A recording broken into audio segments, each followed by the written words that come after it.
What's up, guys? Hey, I want to do an update video to the RMR video that I posted a couple weeks ago or so about shooting an RMR.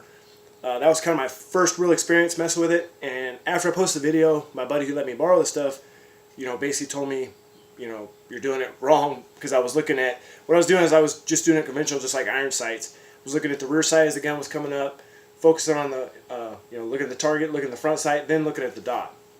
So I was basically adding a step over iron sights, which red dot's supposed to minimize, your focal planes. So I was basically using 4 focal planes at that point instead of 3 like iron sights, or 1 like you should be.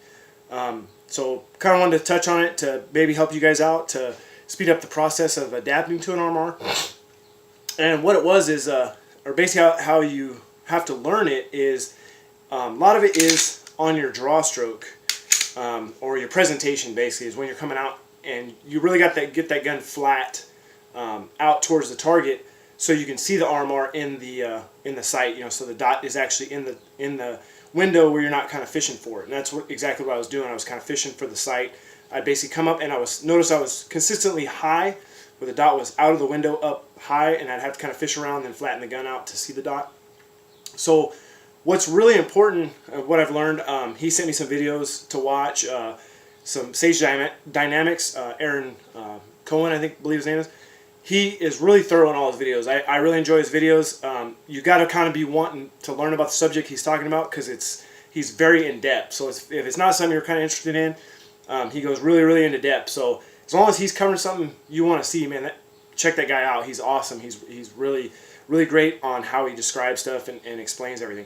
So to kind of save you guys time, to basically what I was doing wrong is, like I said, just like a conventional draw. You come up, you kind of reference the gun, with your vision, your rear sight. You look at the target, you come down, then you start to reference the front sight, and then get your hard focus on the front sight. And then I was looking at the red dot. Totally wrong from what I've learned since. Basically what you should be doing is focus 100% on the target, which is, like I said, totally opposite of what you do shooting iron sight. So it's kind of, you got to almost unlearn that. Look at the target, come in, get the gun flattened out, on your presentation, and that's where you really have to work on your presentation over and over, getting that gun out. So if you come up and you don't see it and it's high, when you do see it, say it was high right, okay, flatten the gun out where you should be. Try to mimic that. Now come down, come back out. Try to mimic where you were. Come down, come back out. So you really got to, it's repetitious. You just really got to drive that into your muscle memory, or whatever you want to say, to get your hands and get the gun flat, pushing out. So once I've done that, I've got about 500 rounds to it now, through a RMR setup, and I got, I don't know how many dry fires or draw strokes out of my holster, practicing that, getting the gun flat. Now I can do it with pretty good consistency. Probably 90% of the time, I might have just kind of nudged the gun, down a little bit on my presentation now, but it's pretty consistent. I can see the dot on the presentation.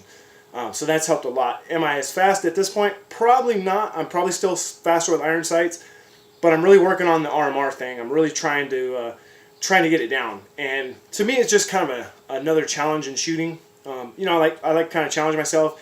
If not, it gets kind of boring. Just go out there and do the same thing over and over and over.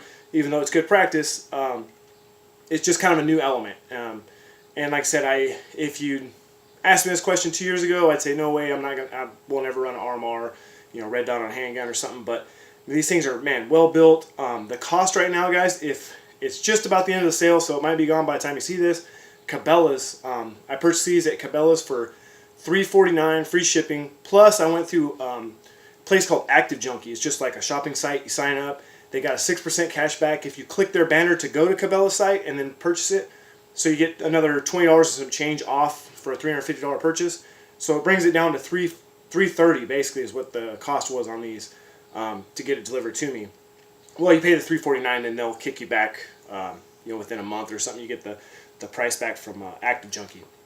So that kind of cost puts it in the realm of something I wanted to try. At $589 or whatever the Type 2s are, or these or the Type 2s, it's kind of above where I wanted to just take a gamble and try it. But that kind of put it down to where I was like, okay, let's give it a try. So I've really been working on it. I really kind of dedicated myself to learning shooting with an RMR. And so far, I'm pretty happy with it. This particular one is an RM07, which is a 6.5 MOA dot, which is still at this point making this video is available for back order at Cabela's. The 06 is gone, the 3.25 dot. I got one of each. I'm happy with both dot sizes. I couldn't, at this point I really don't have a preference. I haven't been shooting them, I guess, long enough to really have a preference, but both work. You know, I don't feel this is too big and I don't feel the other one's too small. So at that point it would just be personal preference. I went with the Lone Wolf Alpha Wolf slide to get with the RMR cuts to do it. I really like these slides because they're look just exactly like a Glock slide, just kind of incognito with no markings on it. So I thought that's cool because I really don't like the overdone, some of the Zebs or agency arms and stuff that's got cuts and wild stuff going all over it. Not a big fan of that, me personally. Just kind of tends to look like too much to me, you know, but that's just personal taste. Also, I went with Ameriglow suppressor sights, just the black sights. I believe they're about $50 on Amazon, eBay. I got them off eBay. Like $50, you can find them on there. So this is just a Gen 4 Glock 19 that I just cerakoted the frame. It was done before I put this on, so I just threw it together. Real good results, guys. Like I said, I got 500 rounds to it, the RMR so far. I can't tell you how many draw strokes, a bunch.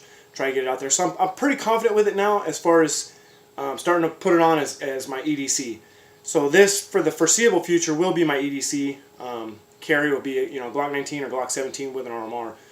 So I just want to show you guys this. And this is a Gen 4 Glock 17 I did. This is the 3.25 dot, the RM06. I went with the Battleworks anti-flicker plate on the bottom, just kind of helped keep tension on the battery to help mitigate any kind of flickering. And I did put Sony batteries in them, which I read Trijicon recommends. Excuse me.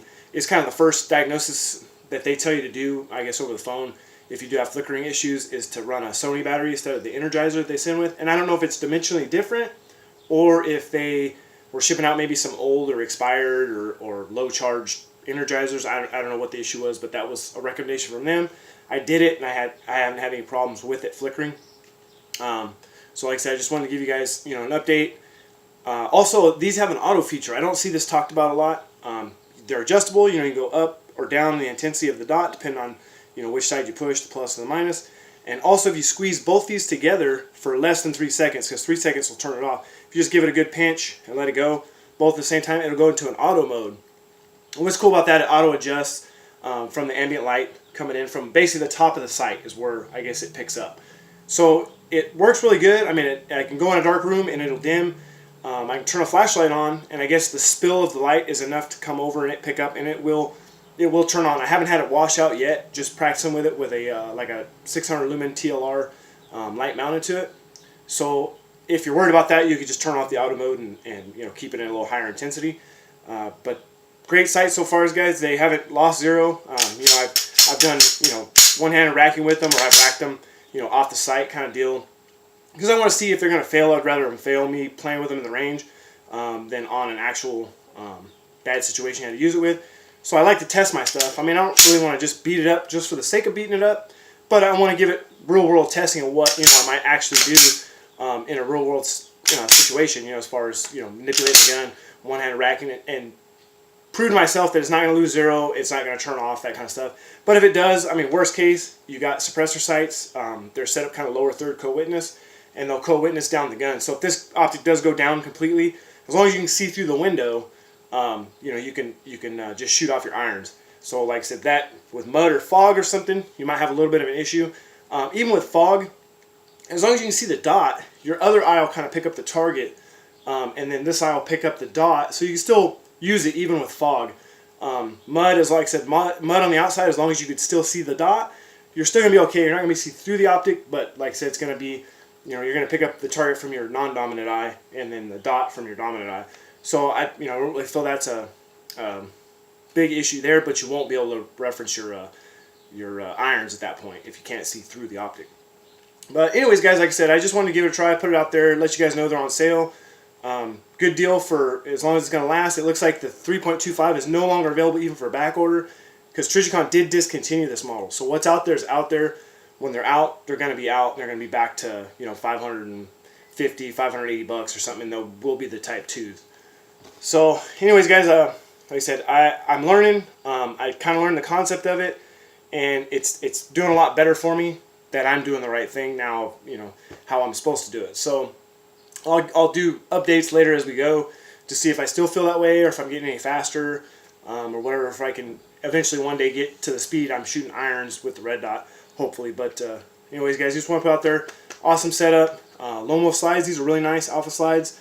If you don't want the kind of overdone or you know, front cock extractions would be nice. They don't offer in this model, but you know, if you don't want one that's cut all the way through to have exposed barrel and stuff like that, this is a good inexpensive way to go. You're about $250 as opposed to like $500 for a Zev or something. So anyways, guys, there it is. Hope you check it out, and if you get a chance, pick one up and give it a try. Cool. Thanks for watching, guys.